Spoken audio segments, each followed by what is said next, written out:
Meron po tayong home service mga ka-repairman, isang automatic top load Panasonic. Ang issue po nito, kahit na hindi siya naka-drain or kahit na hindi siya nag-spin, may tumatagas na tubig sa kanyang hose. Mga ka-repairman, no, buksan po yung kanyang drain, rubber drain. Ito po. Napakadali pa magbukas nito. Basta't alisin lang po muna yung connection ng drain motor. Ito mga ka-repairman, no.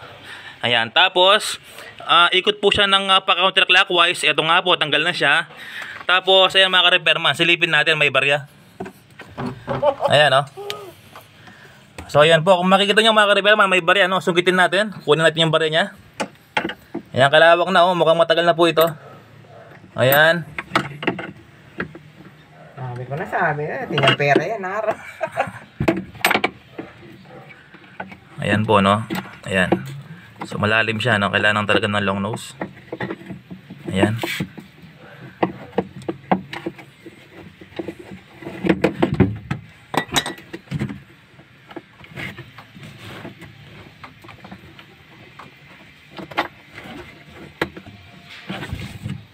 Yun mga ka-repairman, no, mahirap lang kunin. Pero kailangan natin kunin talaga. Wala. Kaya kami kanya niya.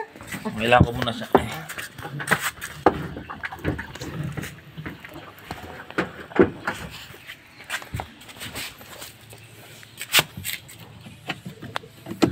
Ayun. Ayan mga ka-repairman, nakuha po natin, no, 5 piso tsaka piso. Kalawak na po siya, no, mukhang matagal na po ito. Ayan, no, para makuha natin mga ka-repairman, kailangan natin baliktarin. So bali yung bunganga niya, ito po, ayan, ito po yung drain niya. So para mahulog po ng kusa. Kasi nga po napakailalim, mahirap siya tanggalin.